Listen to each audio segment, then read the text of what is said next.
We all know that travel and hospitality is deemed as the second most customer centric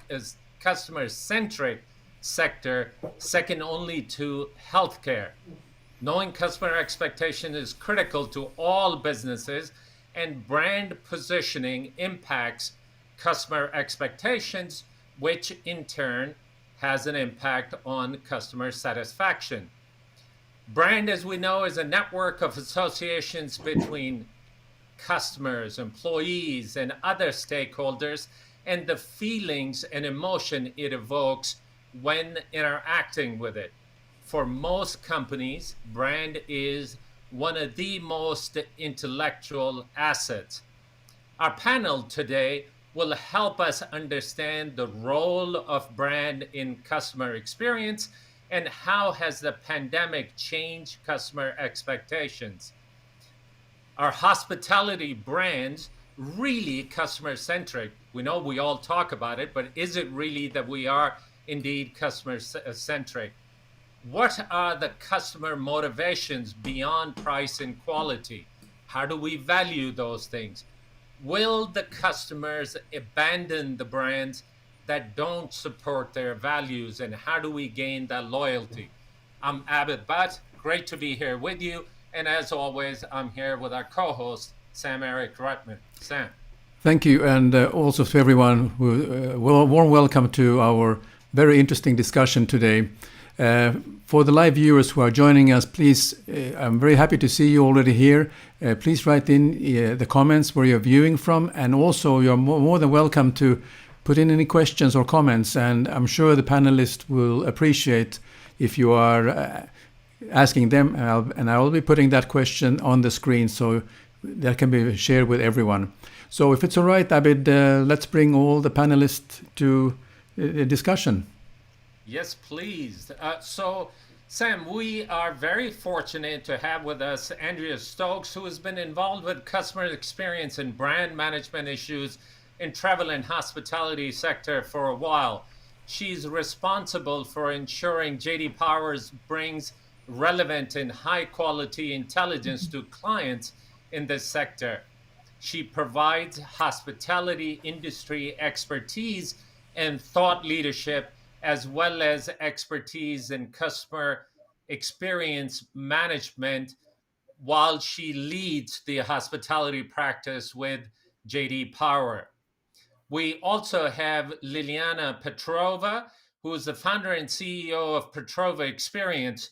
She's committed to creating seamless experiences for customers and greater value for brands, as she founded the Petrova Experience, which is an international customer experience consulting firm helping brands with customer experiences.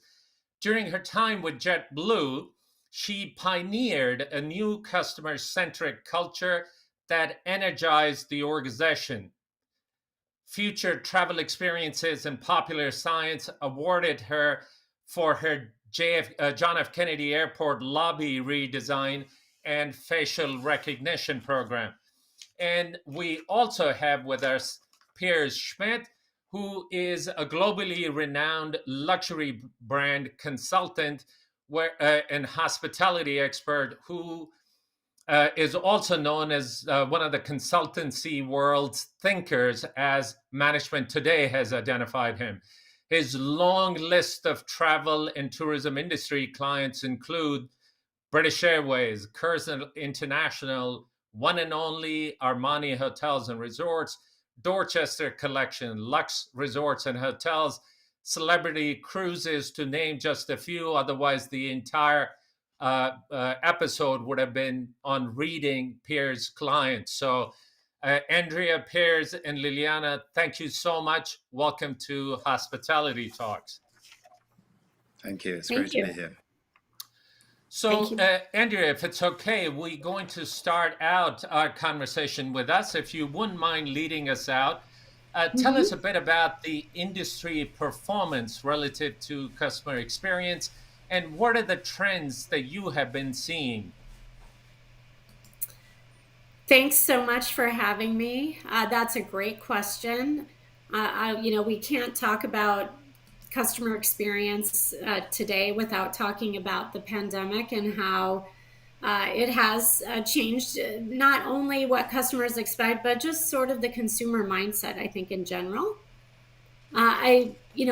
Generally what we see is, consumers are generally satisfied with hotel brands, but there are some, unique kind of things going on in each segment. Luxury and full service segments generally, have higher customer satisfaction overall, but the expectations are higher there as well, right? Prices are higher, room rates. The services need to be there for the price that consumers are paying for luxury and upper upscale full service hotels in general. Select service hotels, it's a little bit of a different story depending on the segment that you're looking at, right? Because, in upscale and upper mid-scale, you've got limited services.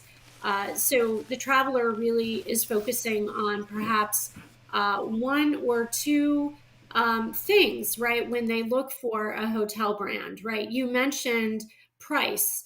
Are they looking beyond price? What's important beyond price and quality?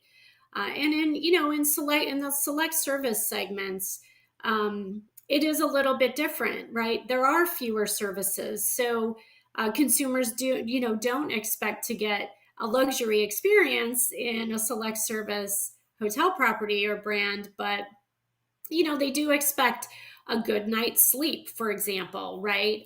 They do expect perhaps a breakfast, the complimentary breakfast that many consumers are used to. When that was taken away, or when hotels through no fault of their own had to eliminate breakfast altogether, it was a point of dissatisfaction, which I think we sort of expected. I will say now what we're seeing is demand coming back, and we are seeing expectations coming back. I think travelers in general were willing to kind of give hotel properties a break during the pandemic. They were, willing to, understand that they had to remove the breakfast buffet, for example, or they had to remove daily housekeeping. They understood that perhaps there was a staffing shortage. But again, that demand is back, especially on the leisure side, and we're really seeing them starting to want things to be back to normal, and they want their hotel stays and hotel brands to be completely back to normal.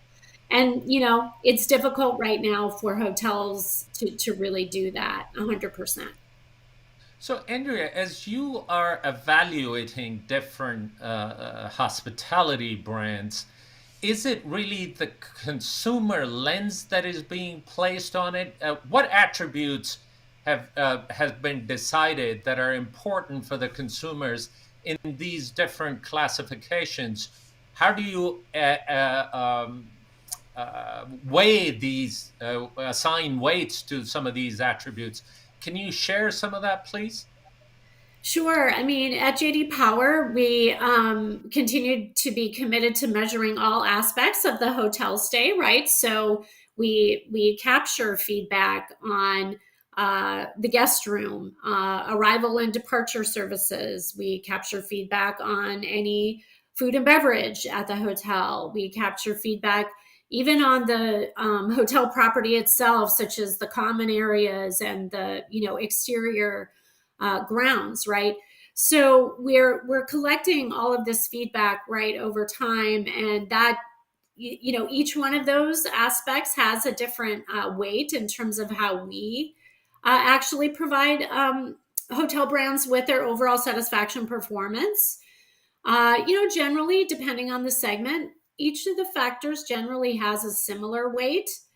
But obviously, when you get to luxury and upper upscale, there is a higher weight on staff service, just because of the expectations that are there in those types of higher end properties.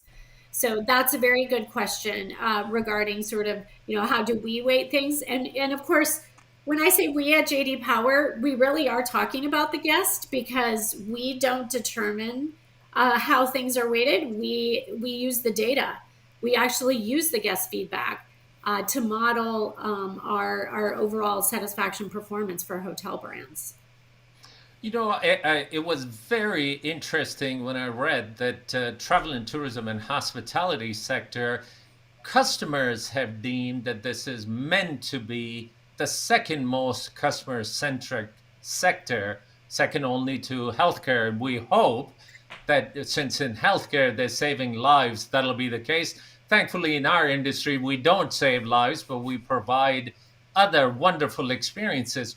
Do you really think that that is true in our industry, or is it more of a rhetoric that everybody talks about? That's really interesting. I had not heard that before, but I do think there is an element of that in hospitality, right? Healthcare, there has to be a level of sort of sanitization and cleanliness, right, in those environments. The same is true for hospitality. Hotels, at the very basics, they need to be clean. And a lot of consumers now sort of equate clean with safe. So they want to stay at hotels that they think are safe. If a hotel is not clean, in their opinion, or if they're seeing some aspect of their hotel room, especially, or the hotel bathroom, right, not clean, they think the hotel is not safe. And I think that's a very important change that the industry, really does need to recognize now. Yes, this is due to the pandemic, but we really don't think guests are going to really go back to sort of the mindset, right, that they had before about safety, and their health in terms of staying at a hotel property. So, and that's, right, cleanliness is a table stake at any level. So regardless of the segment, from economy all the way to luxury, right, it is definitely table stakes for consumers. Andrew, in some ways, I think our industry did a bit of a disservice, because honestly, hotels possibly have always been vigilant about cleanliness issues. Now, granted that there are challenges in this, but it's nothing new. Now, if you're talking about disinfectants, we've used chemicals since the beginning of time to make sure that the surfaces are clean, and everything else that our guests use is clean. But during the pandemic, that almost became the focal point. The entire industry was hanging their hat on, oh, we're going to clean, as if prior to pandemic, when the guests checked in, it was a dump. Any thoughts on that? Yeah, that's a really good point. But yes, cleanliness has always been important. And in fact, at JD Power, we do measure guest room cleanliness, and we have for many, many years. And it was actually, satisfaction with guest room cleanliness was at the highest it had ever been right before the pandemic. So, and it's still quite high. That said, when that consistency isn't there, where you could have 100-room hotel, and if 99 guests say that their room was clean and they were satisfied, but one guest experienced something in the room or in the bathroom, and it could be the very smallest thing, right? That could, they put that review on social media, right? And it really does affect the perception of the hotel. So it's just not that, the focus wasn't on cleanliness before, but it is just so much more important for properties at all segments to very much focus on the little things, right? So when you clean the hotel room, when the housekeepers are cleaning hotel rooms, they really need to be probably more meticulous, right, than they perhaps were before or were required to be. It's just very, very important. if you ask me, and this might spark controversy, but I honestly think housekeepers should be the highest paid staff in the hotel. They're not, unfortunately. That's just the way, the industry has been. Maybe things will change, but that's just my opinion. Well, to be honest, I couldn't agree with you more. In my attempts to help housekeepers at one of the hotels, well, I didn't last more than 20 minutes, and the housekeeper fired me because I was being more in the way than helping them. So I couldn't agree with you more. And Andrea, I will turn it over to Sam in a bit, but before I do, one other question.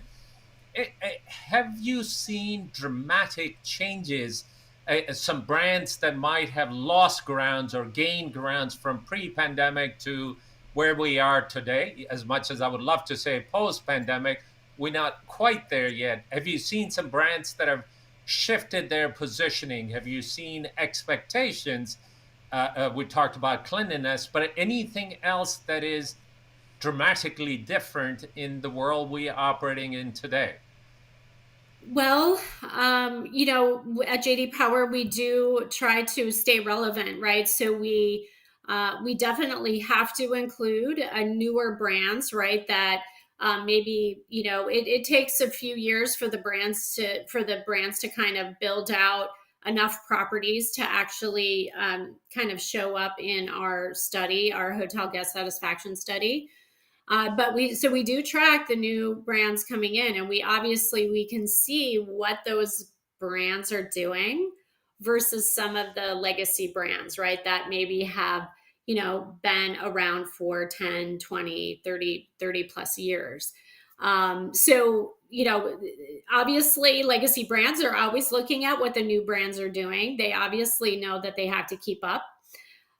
So we look at that, and we also try to track what the industry is doing in terms of, for instance, bringing in independence into collection brands. So we do track the collection brands here. And I do get a sense that the industry, especially in luxury and upper upscale, right, they're kind of focusing on bringing traditionally independent hotels into their collection. And so it's a benefit for the owner and operator of that property. I think it's also a benefit for the guests, right? Because they're having an expanded choice in terms of properties, right, that they can choose from within a particular chain or within a particular brand. So we definitely try to keep up with what's going on in that whole conversion of independence into collection brands. I think extended stay, we've got to talk about extended stay, because I think at this point 1 in 4 hotels in the pipeline is extended stay now, in terms of the US anyway. It's, obviously very profitable for owners, but, this is what guests want. Guests are looking for more space. They're looking for longer stays potentially, where, they do want to have access to a kitchen or a kitchenette or something in their room. So very important to kind of keep up with what's going on in that space, and the new brands potentially coming into extended stay as well. I hope that answers your question. Definitely. Well, thank you for that. Let me hand it over to Sam, and I'll be back with you in a moment. Sam. Yes, thank you. My question is really related to what we call during the pandemic. Hotels were short-staffed because they laid off staff. They gave limited services. Certain hotels started to say that housekeeping services are not optional, but you only have limited housekeeping services. The breakfast buffets became smaller. Many other things were removed. But also, what I have heard and I noticed that some of these services are not coming back, even though we are, so to speak, not in a post-pandemic, but things has opened up. Have you noticed, or have you received information that what are the customers saying? That are they swallowing it and accepting this fact, or are they revolting that no, we don't accept this, we are moving to another brand? Yeah, we are seeing kind of, a little bit of dissatisfaction there with that value equation. So I get back to room rates, right?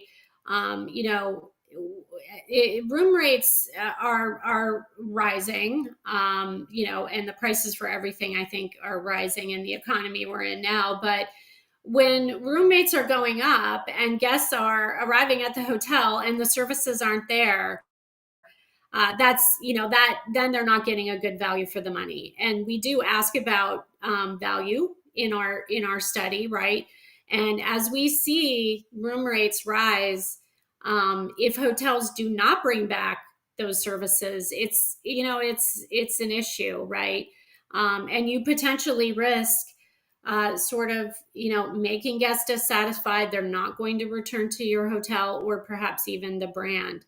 So, I know there's sort of been a lot of talk around, owners putting pressure on the brands to kind of reduce standards and change standards around breakfast. And that, sure, that may be well and good, but if it's fundamentally changing the product that's being offered to guests and what guests are used to, there is going to be guest dissatisfaction there.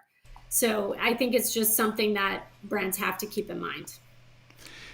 The younger generation who is traveling, they are obviously starting to be vocal about that hotels should be, or where they like to stay, are more green, if you will, the word green, or environmental friendly. And just recently, the Glasgow conference was not really, according to the younger generation, they were kind of, it was just a lot of blah, blah, blah, not enough action. What is the sentiment and what is the data telling you? What are customers expecting from the hotels now in US about being green and using more environmental friendly action, in fact, becoming more sustainable than they have been, for instance? Well, you're right. There will always be a segment of consumers where this is really top of mind for them, especially younger consumers. Is it the most important thing? Probably not, right? When they're looking for a hotel stay, they may be looking for what the brand is doing in terms of sustainability, right? And they may be focused on brands that maybe are doing a little bit more. I think every brand and pretty much the large chains today really do have a plan. They are trying to implement it over time. New hotel builds, I believe, are this is very much top of mind in terms of designing both exterior, the hotel itself, and building the hotel itself, but also interior furnishings and HVAC, right? And kind of everything that kind of goes into a new property. And a lot of local areas are requiring any new commercial building, right, to adhere to certain environmental standards. So I think it's a good thing. Again, maybe not important to every single consumer. We do measure it at JD Power. We do ask about how important environmental sustainability is. And again, we always get a portion of guests who say that it's very important to them. So, what would be the top three things that are important to customers? Is it the rate, or is it the brand that they're delivering the brand promises, or what is it that you are seeing? Well, when you set room rate aside, and of course location is always practically the number one thing, kind of up there with room rates. But when you kind of put those two aside, it depends on the segment, right? So in upper upscale and luxury, kind of in full service, for those guests, service is important. They do make decisions based on their past experience, right? So if they have a good experience with the stay, they generally will return to that brand or that specific property.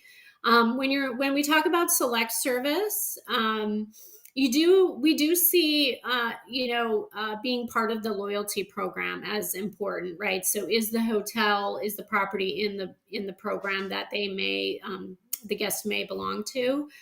But we also see, sort of that, more that kind of very specific guest room amenity, like again, having a comfortable bed, right? Having a good quality of sleep. When the hotel doesn't really offer many amenities in select service, that guest is very focused on their guest room and the amenities in the guest room, and getting a good night's sleep. That goes for and that goes for both business travelers and leisure travelers equally. Okay, well, thank you. That's all I had for this time. So over back to you, Abid. Thank you, Sam. Andrea, one more question before we bring our next guest in. If we had a blank sheet of paper and we were going to design a customer experience management system, what components, in keeping in mind today's customer, what components should be included in that? Well, I mean, if we call it a system, right, it has to be a system that's very accessible by kind of every player in that guest experience, in delivering that guest experience. So housekeeping team needs to have access to that guest feedback. The front desk team needs to have access, the food and beverage team. So it needs to be kind of, equalized access to everyone responsible for delivering that guest experience, right? All of those team members within a property, in my opinion, should have access to guest feedback.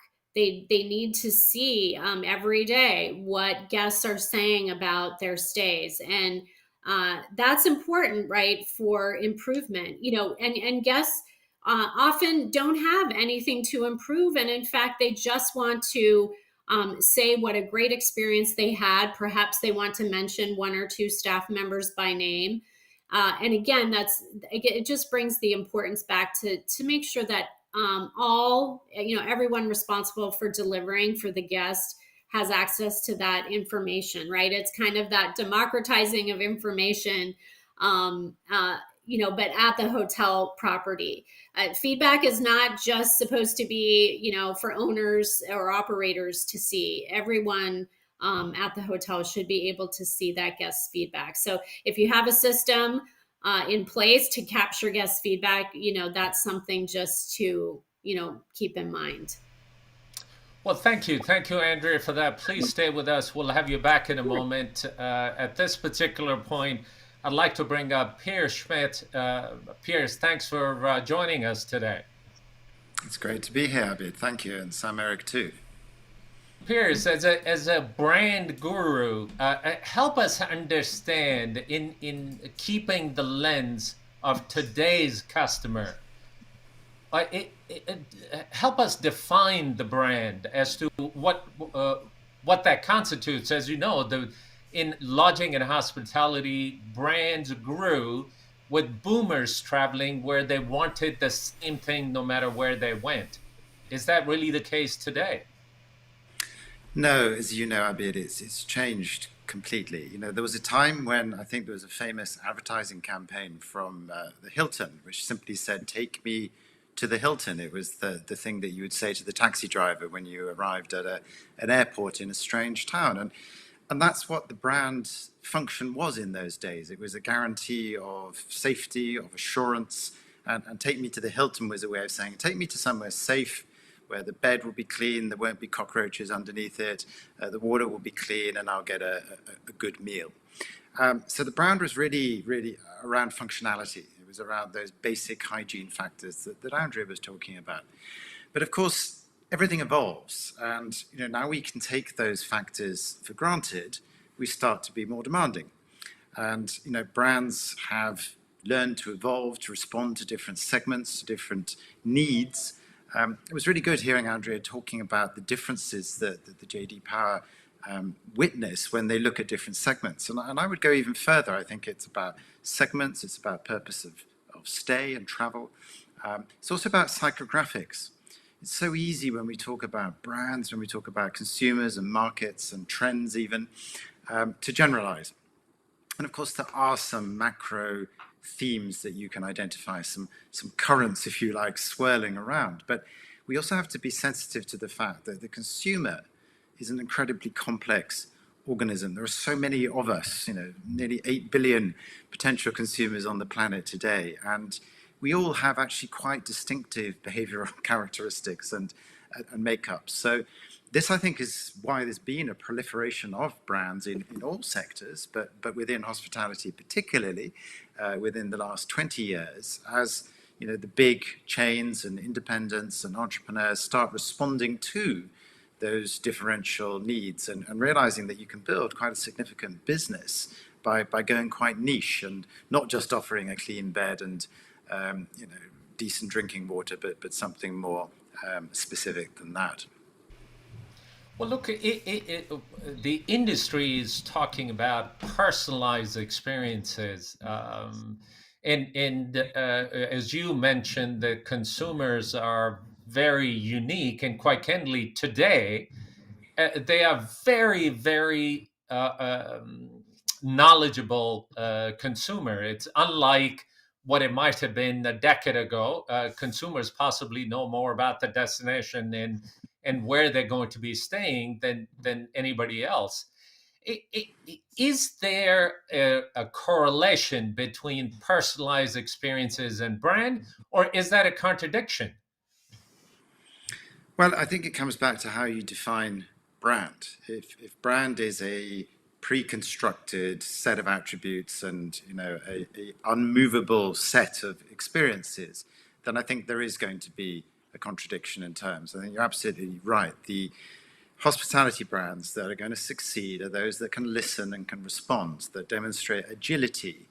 And perhaps there is a playbook, perhaps there is, if you like, a box of chocolates from which the hospitality manager is going to pick and choose and deploy the right combination of sweets to satisfy that guest. And perhaps, one brand has a certain type of chocolate, another brand has another. But if you're just going to take a rigid formula to market and expect that that's going to cut through and resonate today, I think then you are mistaken. Fair enough. Look, talk about it with the lens of experience economy. What the influence of quote unquote experience economy on the brands? How are brands adapting to that? Look, we've got more data today than we ever had access to, almost to the point that some of us are paralyzed through analyzing the data, and it's overwhelming. But talk about what experience economy is doing, particularly to the brands that have been around for a while.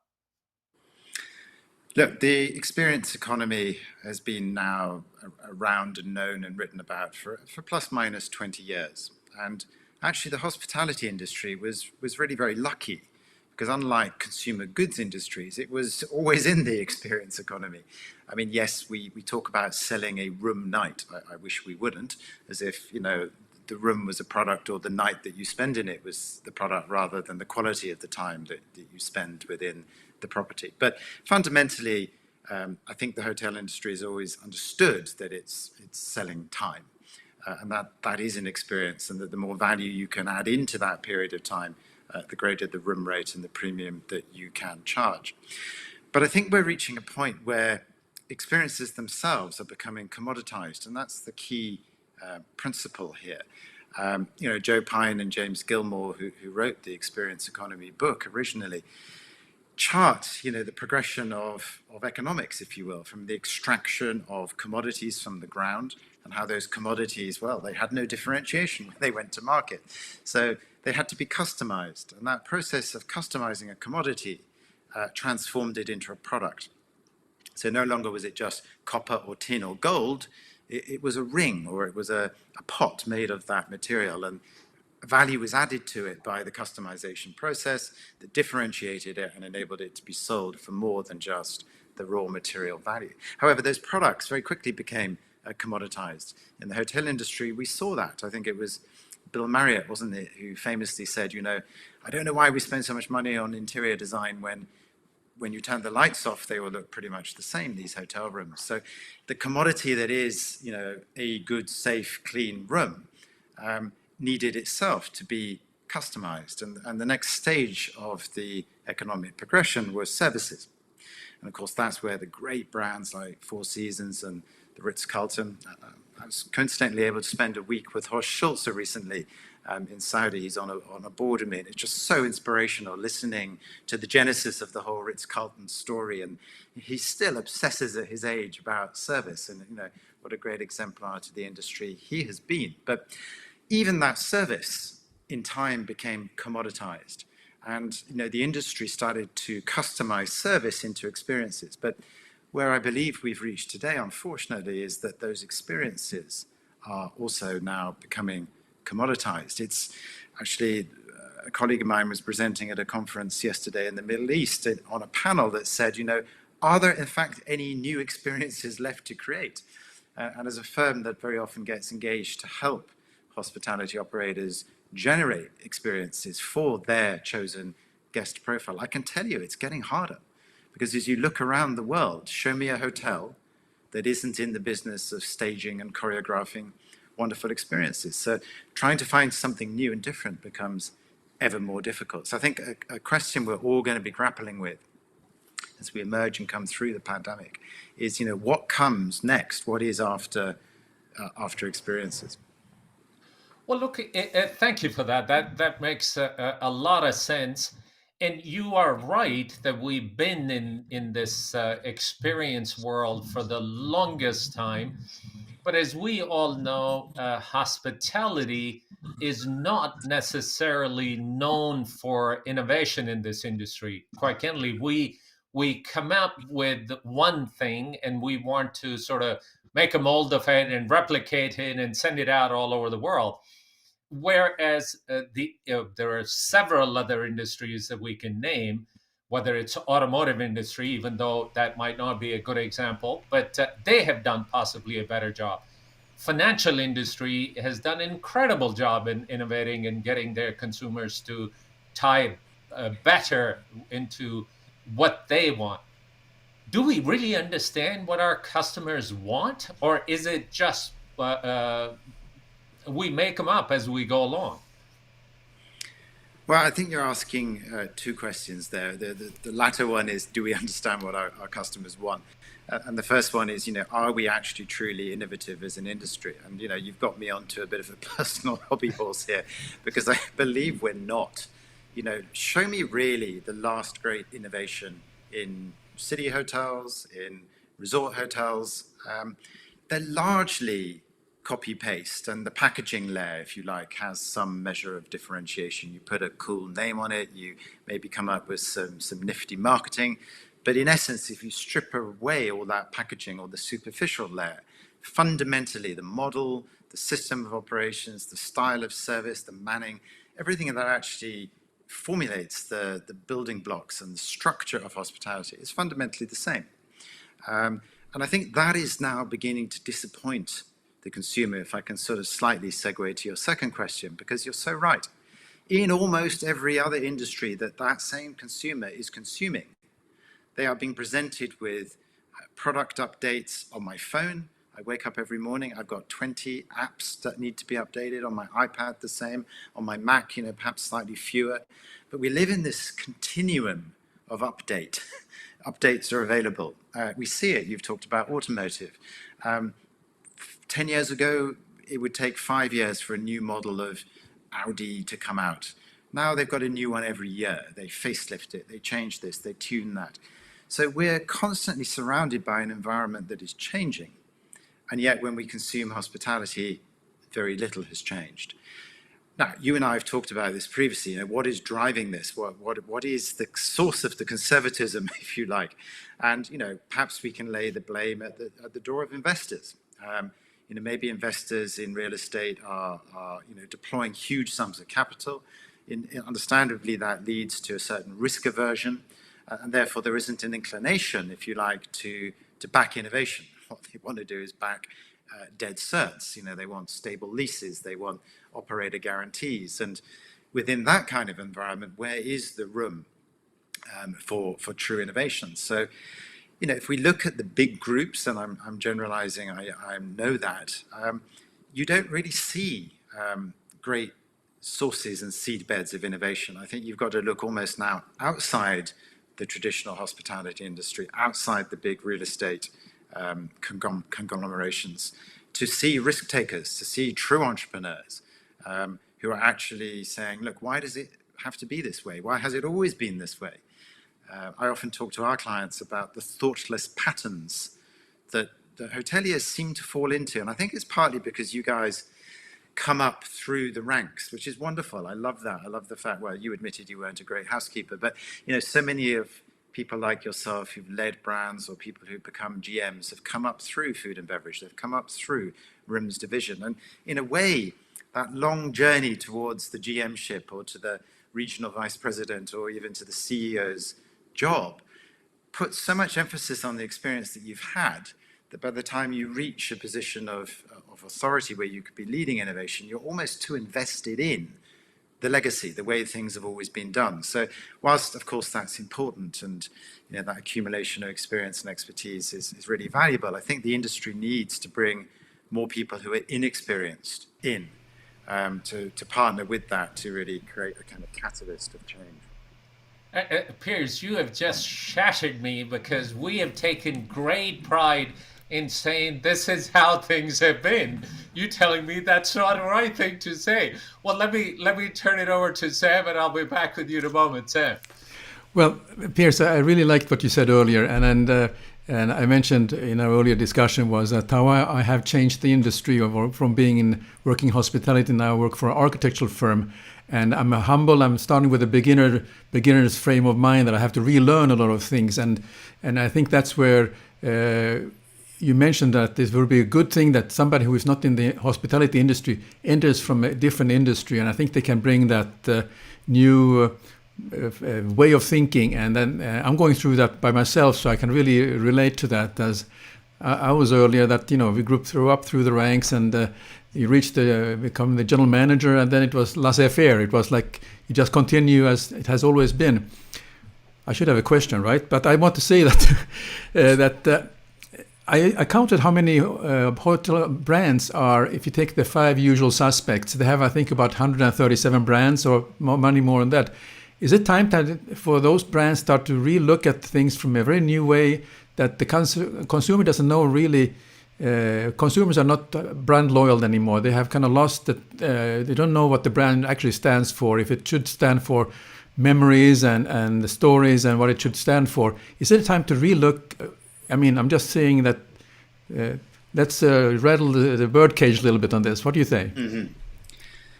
Look, I don't think many of those owners and those brands will do that job. There are horses for courses. There are still many, many consumers in different parts of the world for whom a simple brand promise of a simple story, well told and consistently delivered is more than enough. And I think if you're looking at huge inventories, massive distribution, a lot of rooms to fill, and you're looking at source markets where there's volume, there's still a lot of merit in that. I think in the sectors and segments that I'm more interested in, luxury and ultra luxury, I think that the picture is very different.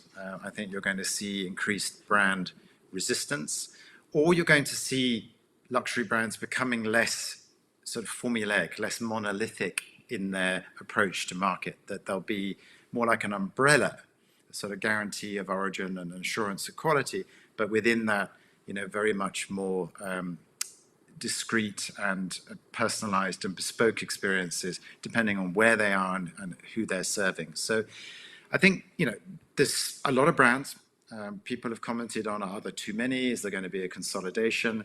I think, you've got to factor in things like exclusion zones and, big operators not being able to have multiple products or properties within cities and environments. Therefore, it's perhaps useful to have an adjacent brand that does pretty much the same job that gets them out of those exclusions. So there are lots of sort of drivers of why there are so many brands in the market. But coming back to your point, Sam, and I do agree with you, I'm increasingly seeing now people coming to our firm who are coming from outside the established big five players. They probably dominate 90% of the room inventory in the world. They're not going to be innovative in major terms. They're not agile enough. It's not their job, frankly. Their job is to buy the entrepreneurs, to buy the innovators when they've proven their concepts. They're not venture capital firms, these hotel companies. They're operators, they're distributors. They're asset managers. They're there to bring a return to the capital that's invested. So it's up to entrepreneurs to spot those opportunities, to say, look, this is not good enough. We need innovation, to build a platform, to prove the concept. And we've seen that with brands like Six Senses, getting bought by these chains when they reach a certain scale. What happens to them thereafter is another question. But that whole process, it's like the sort of leaves falling from a tree. They come down, they rot, they kind of produce nutrients for the ground, and out of the ground comes new growth that then blooms and eventually will get taken. So I see it as a kind of natural cycle, really. You mentioned about the ultra luxury brands who are, the Amans of this world, who are really. They don't talk about the brand itself. It's talking about something more. It's almost like a spiritual experience. Is that the way we're moving forward for so to speak, brands? It's a niche, and they've occupied that niche pretty well as a brand. I mean, they haven't necessarily occupied it well as a business. I'm not fully up to date with how it's performing at the moment as a business, but for many years it didn't make any money, but had that sort of cachet and special place amongst the Aman junkies. But I think at least in that regard, they stuck to their knitting. This is what we stand for. This is our DNA, and they rolled that out very purely, using a very limited group of architects developing a very peculiar and recognizable standard and style of service. And in my book, that purity is admirable. I think the challenge is when you get to a certain size and scale, how do you maintain that purity? Show me a brand that's gone beyond 50 units that is still the brand it was when it was 12 or even 20. We all know the brands that were once great, and then somehow when they get above 50 and start moving up to 100, the KPIs are different. You've got now 10 or 20 development people around the world who are motivated and rewarded for signing deals, and they keep bringing deals to the chief development officer saying, will you sign it? I want my bonus. I've worked really hard with these ownership groups, and eventually the answer is yes, but you've compromised on the location, you've compromised on the architecture, on the building size, and suddenly the brand starts to dilute. And I think this is the challenge. So I think small is beautiful, and I think if you had to ask me for a prediction, in the ultra luxury segment, we are going to see more micro chains, little groups that get to around 10 or 12 units. That's kind of where they max out.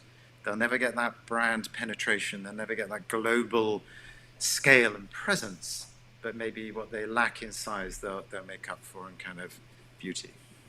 Yeah, even better yet, going so small as only one unit, where you have a passionate entrepreneur that has, or a passionate billionaire who has the money, and they have just one unit, and they actually do something very different.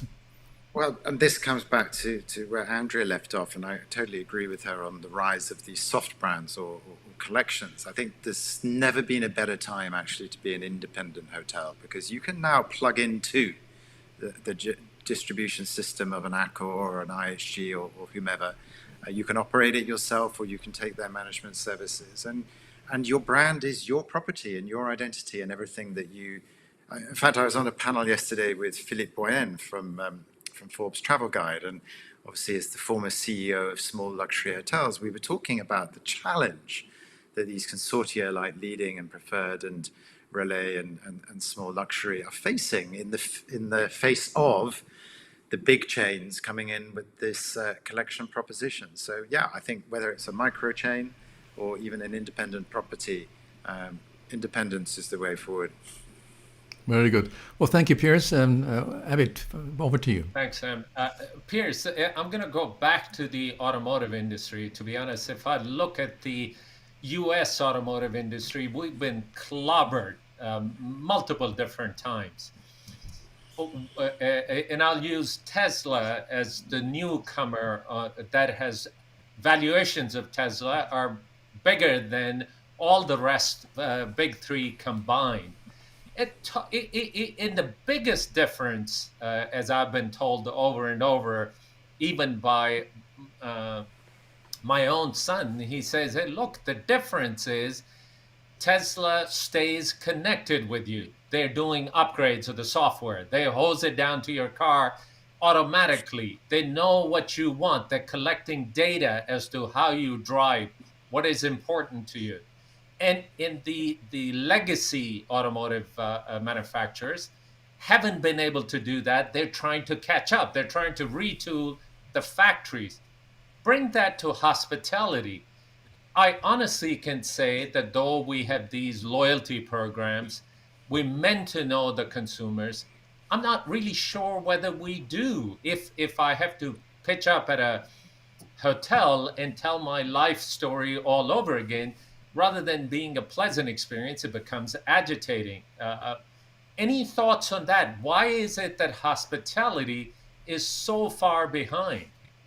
Yeah, it really is too. It is so frustrating to turn up even at a sister property across the other side of town and have to reintroduce yourself. And again, Andrea was talking about this in terms of guest feedback, everyone being involved. It's a basic in my book that everyone on the property, and particularly those in the lower positions who are actually more guest facing, should be involved in the CRM. In the old days, the Four Seasons and Ritz-Carlton people had their little notebooks, and constant observations about guest preferences were being noted. But what is the point of that noting unless it gets recorded somewhere and then can be redeployed? So I think the level of customer intimacy that most hotel chains and brands have with their guests is appalling. We know very little about them. We work so hard whilst they are with us on property, and then we just let it evaporate the moment they check out and walk out of the door. So, it's partly systems, it's partly attitude, but yeah, we just don't seem to be that interested. People spend lots of money on loyalty, but it's not loyalty, it's addiction. People are not being loyal to your brand, and just using this word is delusional. They're addicted to the points. They're scared of not accumulating them. They're scared of not having them. But loyalty is your dog, who will come and find you if you fall over and break your leg on a walk, and that, it's points in hotels is not loyalty. And I think that whole power of the loyalty programs has given hotel brands the excuse not actually to build genuine customer knowledge and intimacy, and to really use that as a lever of preference. Well, Piers, thank you so much. We'll have you back in a moment. At this point, I'd like to bring up Liliana Petrova. Liliana, thank you for taking the time.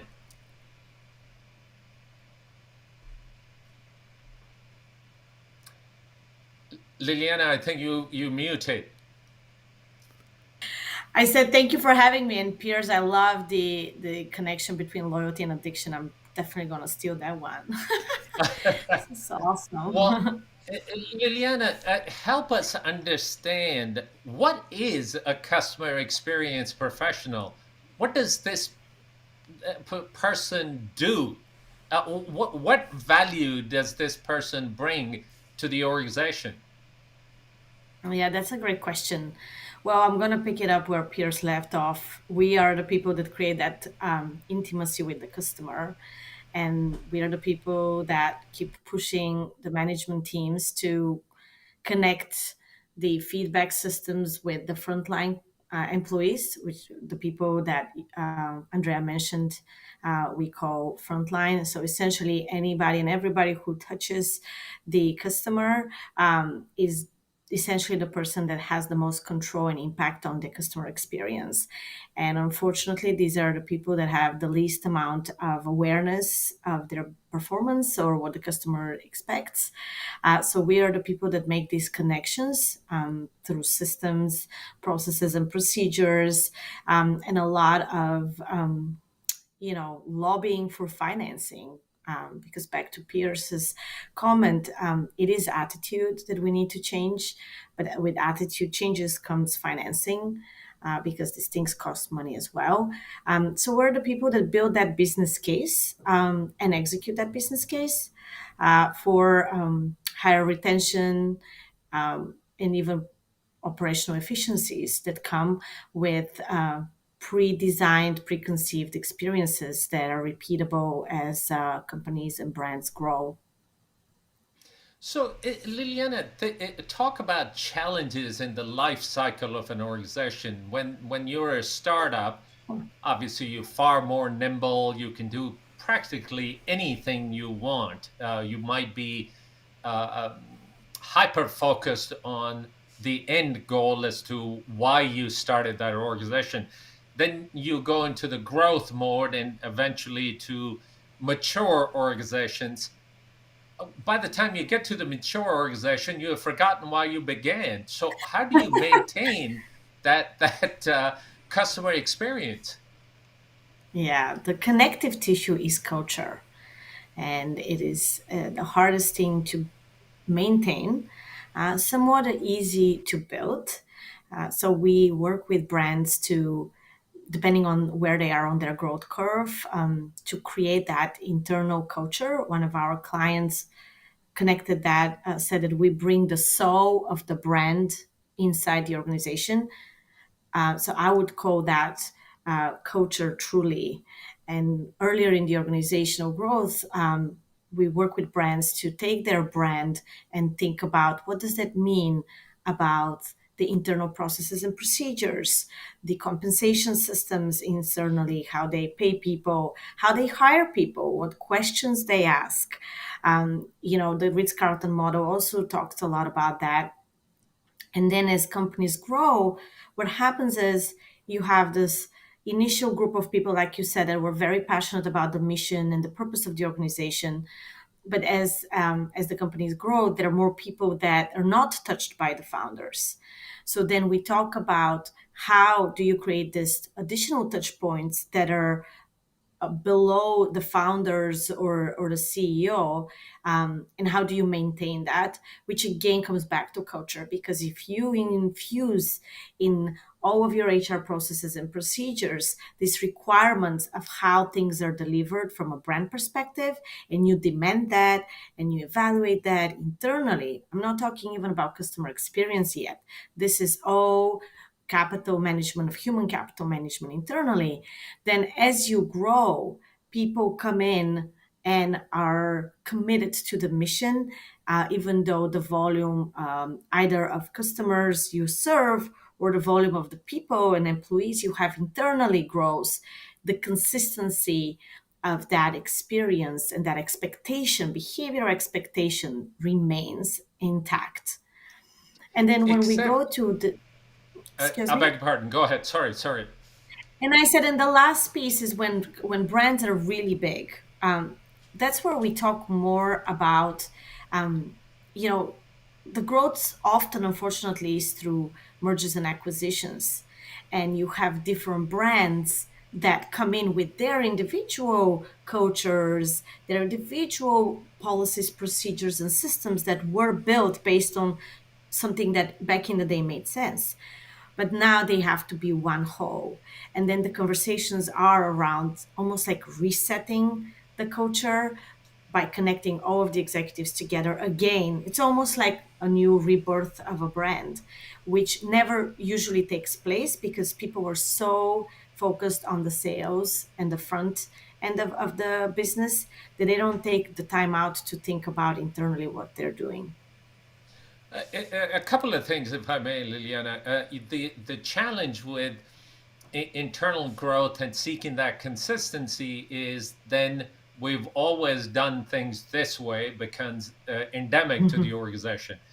I'm sure everybody remembers the book that came out, Jim Collins' book, Good to Great. It Yes, was good on to the great. bestseller thing, one of my favorite books.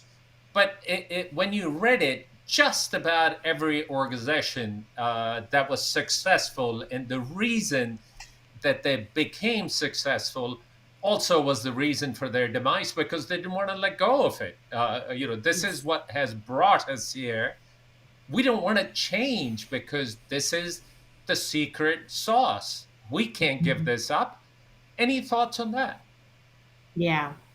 Well, I'll quote one of the former CEOs of JetBlue. He used to say, "What got us here won't take us there."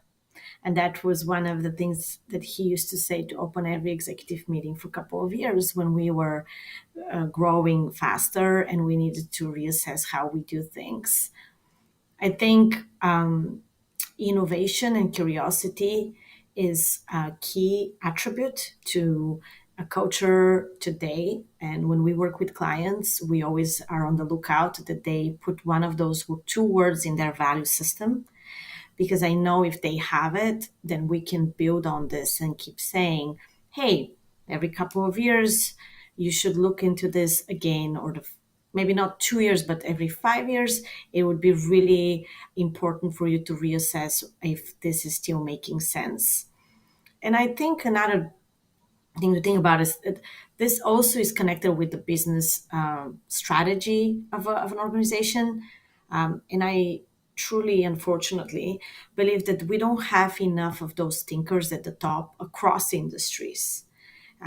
We just don't. We have people that struggle to think in this future thinking or future horizon kind of analysis, because it's nebulous. It's not something you see today. So this long-term view is just challenging for people.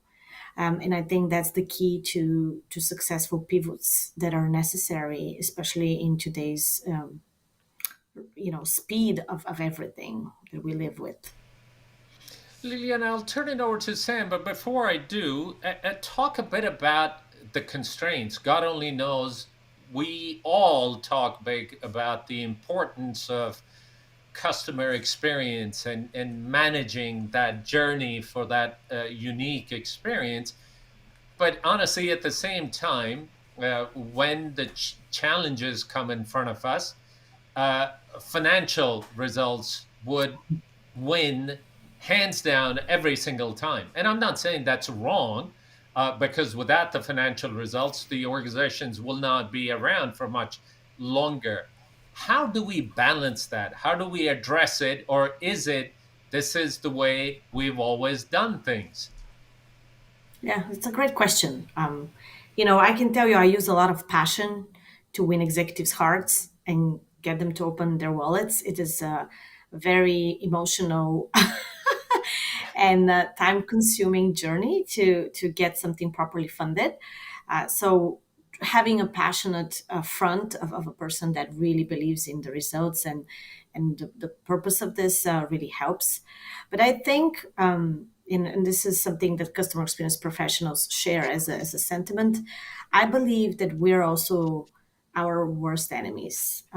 Initially, when the customer experience profession came around, um, my peers, and I wasn't around at that time, but our peers were just very humble in their budget asks, and were trying to solve smaller problems that didn't have impact on the bottom line. And that created that overall feeling that we're not really part of the P&L necessarily, except that we're a cost center, but we don't generate revenue. And through the years, especially in the last 5, 10 years, I think there are more successful programs that had bigger sizes that made executives believe in the actual, long-term structural impact of the business. You mentioned some of my projects with JetBlue. Once we were able to give of tangible returns or even impact the stock price of JetBlue, suddenly the board started looking at us as like, okay, what's next? So to get successful customer experience impact, I think you need to start with the customer and solve a real problem, but solve a real business problem as well as a customer problem. So that mindset very early on, when you start looking at what you're going to do in that field, is key to the success and the trust of getting more money. Well, terrific. Thank you for that. Let me hand it over to Sam, and I'll be back with you in a moment. Sam. Sure. Oh, great discussion here.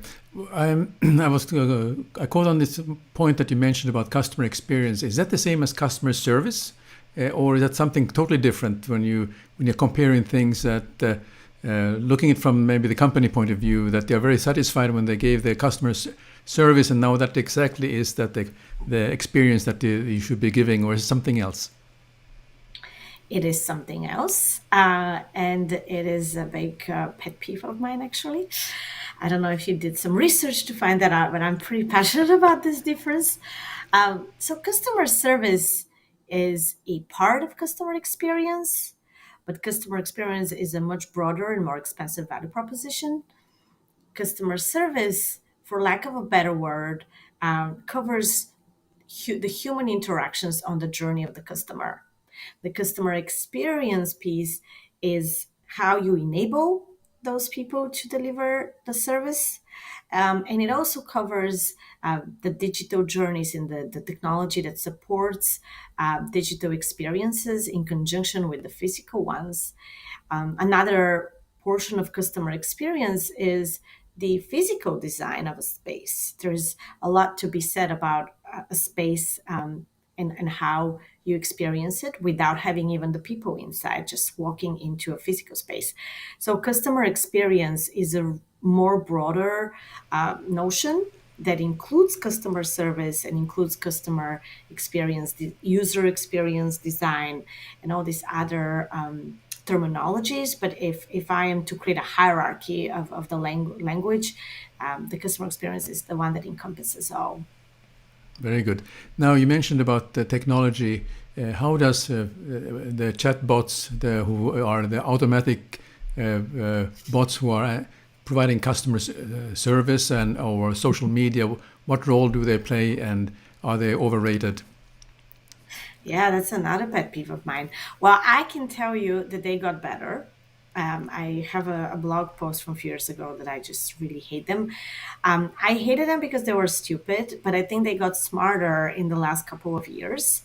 And I would say the key to using a chatbot smartly is to really, really take the time to design the conversation end to end, and not just couple of questions in and drop that conversation to go to the next request that a customer might make. I'll give you an example with an airport where there was a chatbot that was saying, oh yeah, you can ask me where I can get a mask if I have forgotten my mask at home. And you would say, yes, where can I get a mask? And it would say at the help desk. And there will be nothing else. So if you say, well, where is the help desk? And, airports, international airports are ridiculously big. How the hell do I know where that is? So when I asked the technology company why we don't know where the help desk is, I was told, well, the airport didn't give me the map. I didn't know how to do this. And that's where I get really, really frustrated, because I'm like, well, then you're not done, right? Until you get that map, until you've delivered the value to the customer, you cannot launch. So the demise of chatbots was that they were launched prematurely, again, for, Wall Street reasons. We needed to say things are done a certain way, or that we have launched stuff. And then the customer was paying the price of going and engaging with something that was just frustrating further the situation versus creating any value for a customer. Yeah, it reminds me about these chatbots, which are also certain hotels have on their Facebook pages. They have a chatbot. So yes. Then you send a message to them that we'd like to stay at your hotel this and this time, and can you book for us?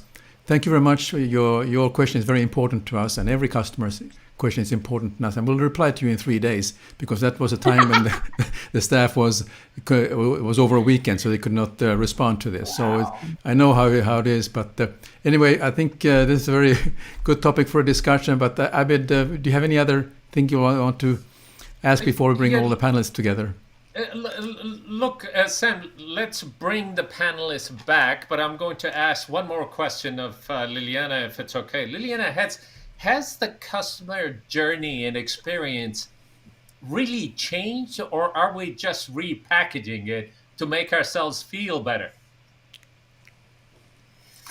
That's a good question. I mean, I can answer this in different ways because on one side, I am with peers that there isn't anything new coming in that's truly innovative. But on the other side, I honestly, guys, think we're not done building anything. Like, just look around, go experience anything. The journey is not. It's just a figment of our imaginations. It's the only progress we've made in the last 10 years is that now we have journey maps around that are documenting better our aspirations. But in terms of execution, we just haven't done much. You still have stores with mirrors that could give you amazing omnichannel experiences that are not turned on.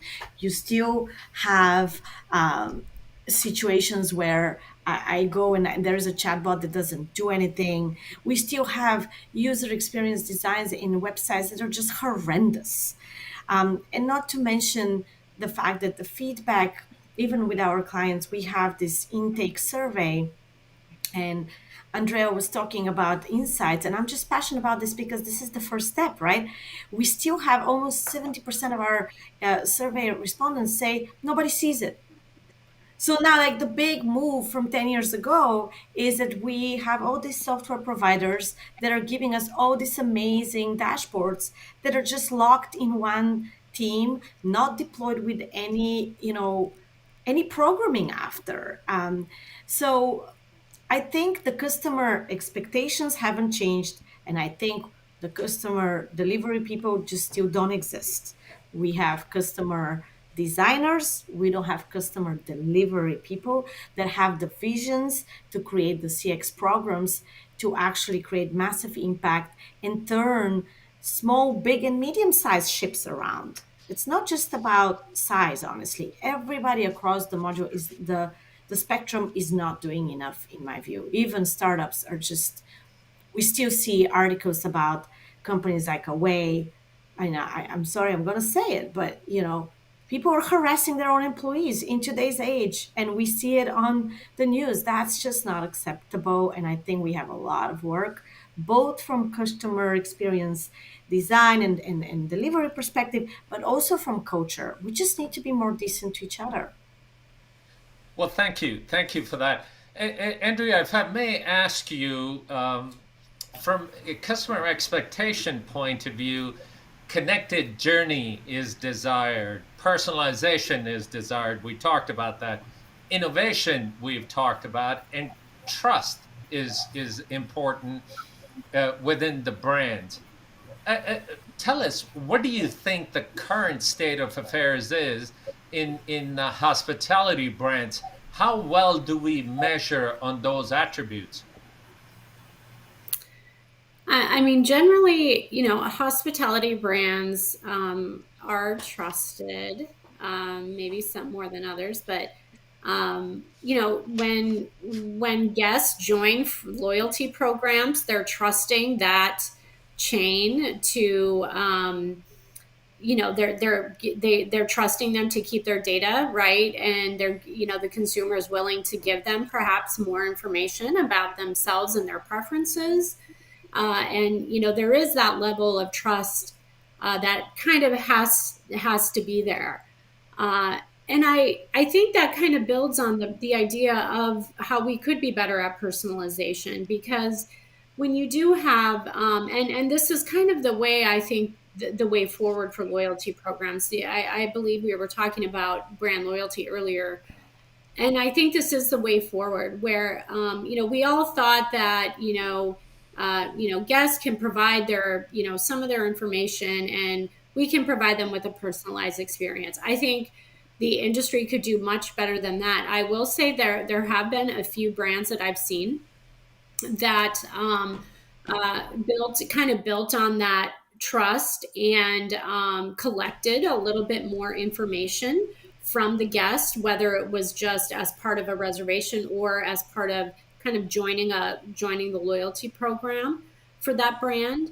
And they truly are able to use that data to personalize the experience. And actually, as Liliana was saying, they're actually delivering a personalized experience. And it could be something very, very small, but so I have only seen one or two brands that I think are doing what any company could do and any brand could do. Frankly, it's not that hard.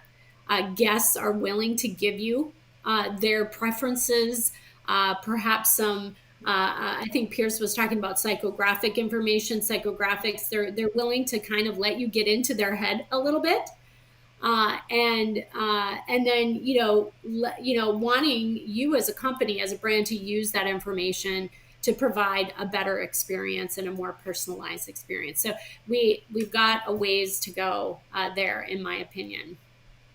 Well, Piers, I'm going to use your terminologies. These addiction programs. The sad thing about this is that it just depends where I go to get my fix based on the dealer, because I have every single card in my wallet. It wouldn't really matter to me unless you get to be the absolute top of the pyramid where it really makes any difference. Other than that, I'll plonk my card anywhere where I am. When you take Gen Z's psychographics, at least Gen Z is not willing to trust outright, particularly big businesses. They are very, very, very careful. Do these loyalty programs and do these brands really work? What is the generational influence on these brands? I'm not even sure it is a generational thing. I think in general, you're probably right, but I think the attitude, the psychographic that you've described there cuts across generations, as all psychographics do. Look, there are those apocryphal stories of being in the Raffles Hotel in Singapore and you order a gin and tonic, on your first two nights, and on the third night, the wonderful barman brings you a gin and tonic. And that's always trotted out, or used to be, as an exemplar of marvelous, guest experience, customer experience, or service. But what happens if I've changed my mind? Who says that just because I had a gin and tonic on Monday and Tuesday, it's what I fancy on Wednesday? And I think what worries me, particularly in my segments in luxury, is this sense that data and automation is a proxy for human interaction. I think it can help it, assist it. The question should be, you enjoyed a gin and tonic last night. Would you like one this evening? I've got a new gin. Or would you perhaps prefer something else? But that, I've even seen it where they bring you the gin and tonic on the third night. And that's a fail, because it's using intelligence, or eventually, and we didn't discuss it today, but you can see where this is going with AI, to actually abrogate the responsibility to deliver service. And I think, this wonderful thing about hospitality, it's quite a simple business. It's just caring and looking after people, human to human.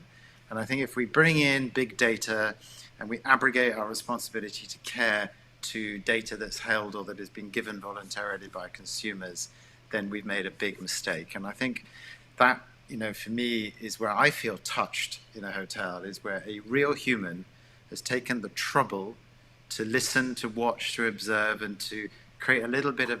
I'll give you an example. I was in the Belmond La Residencia in Mallorca about a month ago with my wife, and I was blown away by the quality, the passion, in a way, the off-the-book service that they were doing. It wasn't by rote.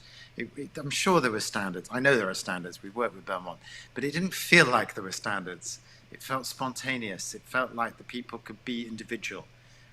They had the safety net of the standards, but on the basis of that net being there, they were able to fly. And, that was magical. And I was paying a big, hefty room rate. And I went to the GM at the end of my stay and I said, congratulations, you are accomplishing something here on this property that is truly magical and that really should represent what luxury hospitality is about. I think where Andrea is right, though, is as you come down the chain scales, and this is what always happens with innovation. It starts in the Mercedes S-Class and then it trickles down eventually to the A-Class. And I think what a wonderful time to be a consumer in the mid-market, because a lot of these automated techniques or systems-driven things can actually deliver really good service without you necessarily having to pay those super high rates that get you the very high manning levels and guest to customer, guest to staff ratios. But I think at the top end, let's never forget the human factor. Well, thank you, Piers. You brought up Mercedes and a brand that has been around for a very long time. My personal bias, the blunder that has recently been made is co-branding the S-Class and Maybach. I think that was an absolute no-no, but it is what it is. We'll get back to the automotive industry at a different time.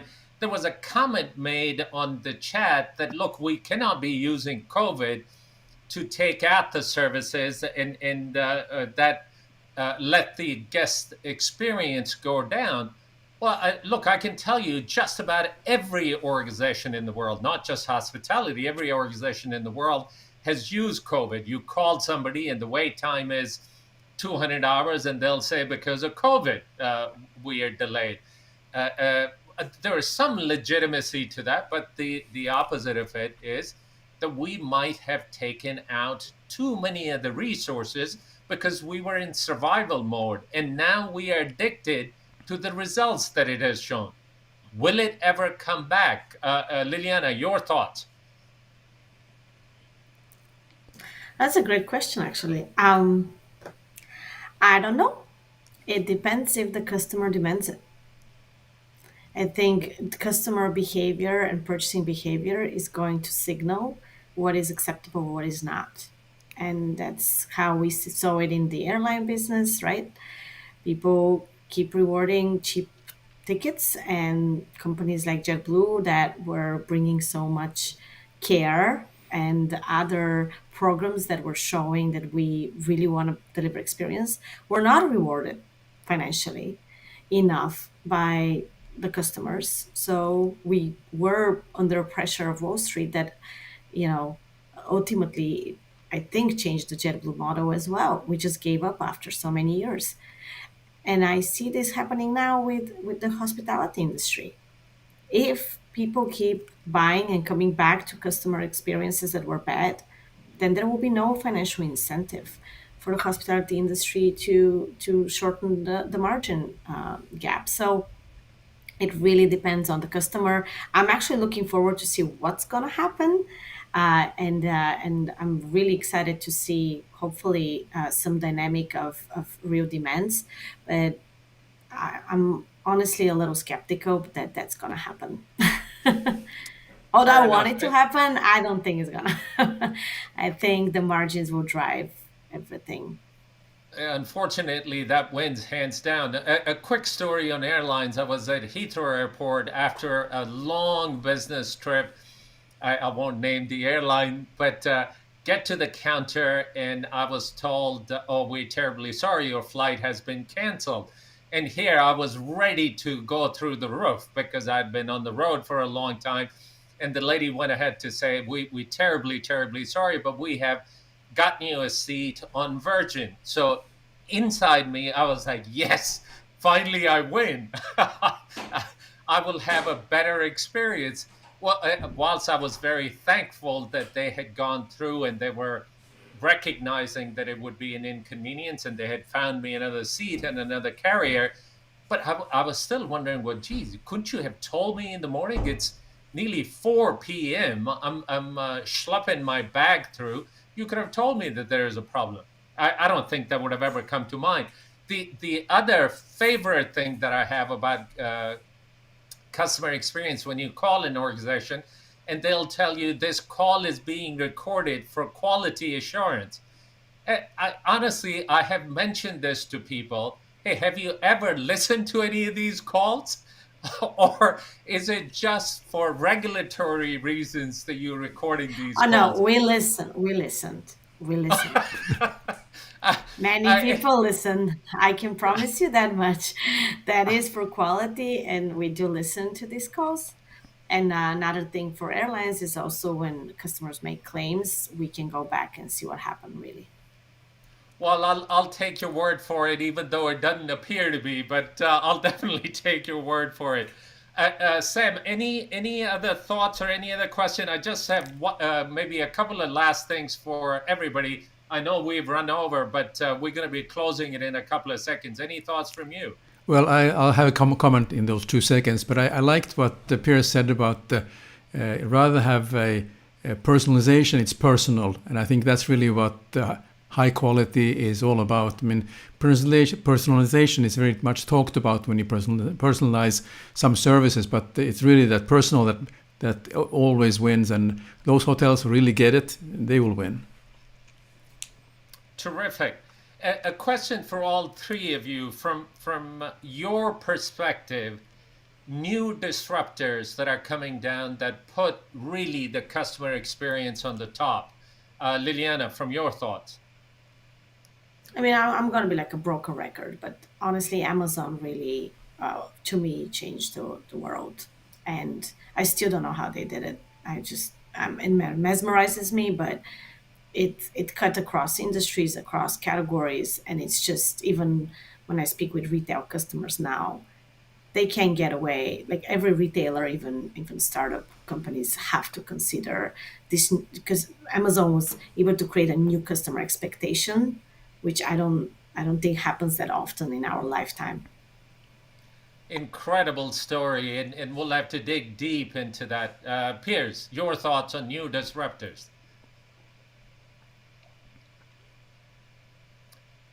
Piers, I think you're muted.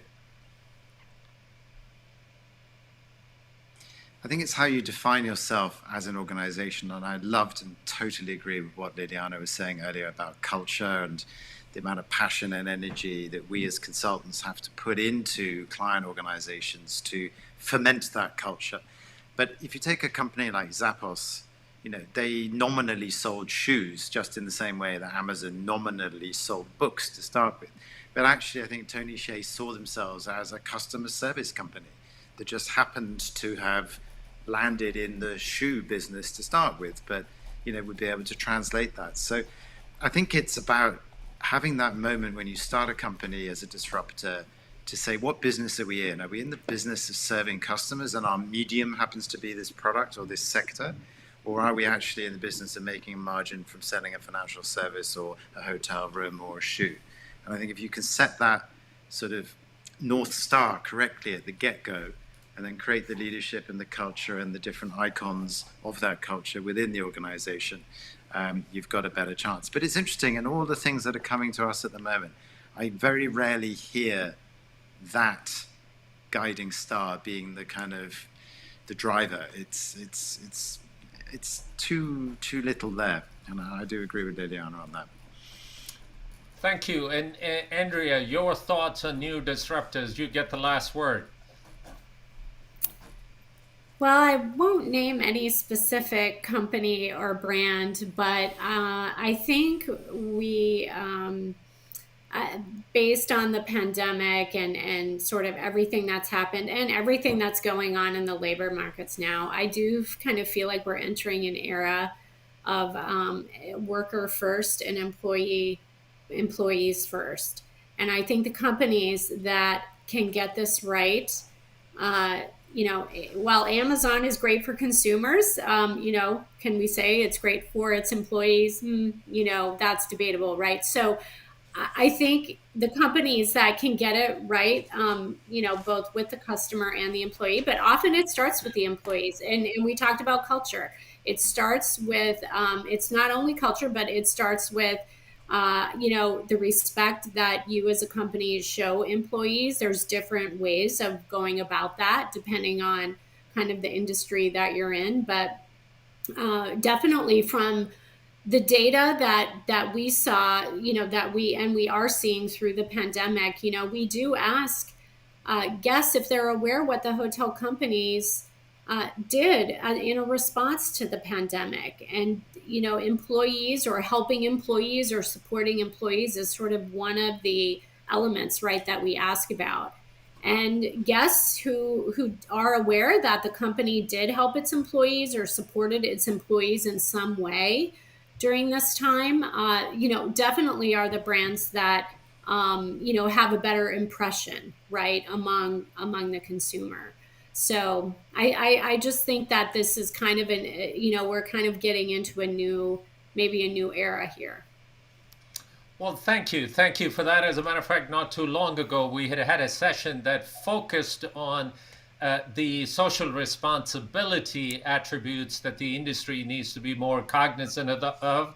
We've come a long way, still have a lot of work to do. It has been an incredible conversation. Liliana Petrova with the Petrova Experience, Piers Schmidt with luxury branding, and Andrea Stokes with JD Power. Thank you so much for joining us.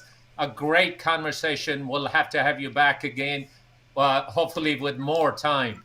Sam. Yes, I'd like to also thank the panelists for a great discussion, and also the live viewers who joined us.